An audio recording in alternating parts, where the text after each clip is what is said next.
In closing, this is my last and final journal of my graduate career.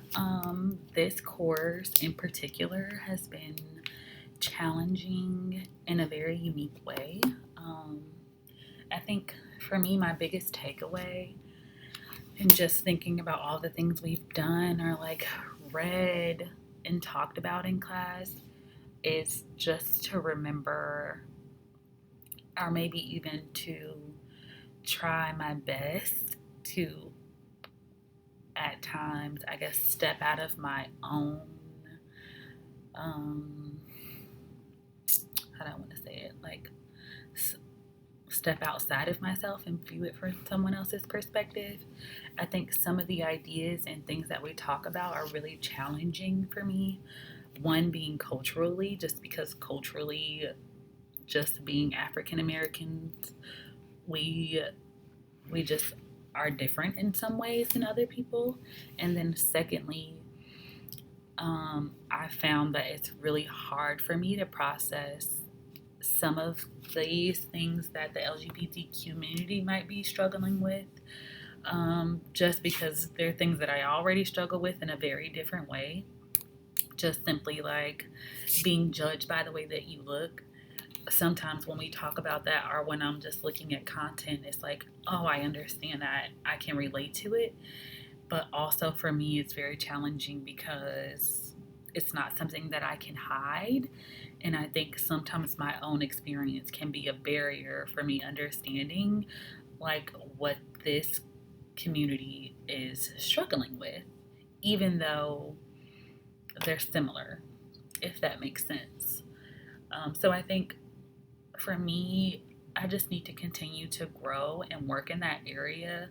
And I'll say it's one of my own personal biases. Like, I can understand and process some of that content with dealing with other situations, but I think, and maybe it's just the climate for me. Like, it's something that's being talked about, publicized, it's all over the news. It's just a really hot button for me culturally right now, and maybe that's why I struggle with it. Because I also feel like, these communities also don't deserve to be discriminated against. They don't deserve to be singled out. I don't think that is justifiable. I just at times feel like, oh, it's so challenging for me to try to fight that fight while also fighting my own. And I think I just need to work on separating the two.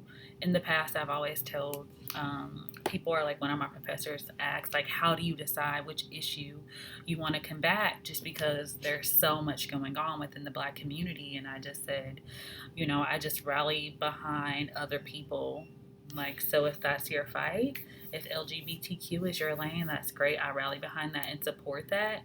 But because of my own bias, somebody else is better for that than I am, and that's okay. I think I just want to keep learning and growing in that capacity, because it's always going to be relevant. Um, Discrimination, unfortunately, it's been around for a long time, and I don't foresee that changing anytime soon. So, nonetheless, thank you. Thank you. Thank you. This has been a great experience. Thank you for allowing us to do videos, because I really prefer to do that because I have plenty of other opportunities to write. And I liked getting feedback from other people on YouTube. That was also unexpectedly good. So, thank you. This has been a great course, and I hope that you also found some good takeaways from us.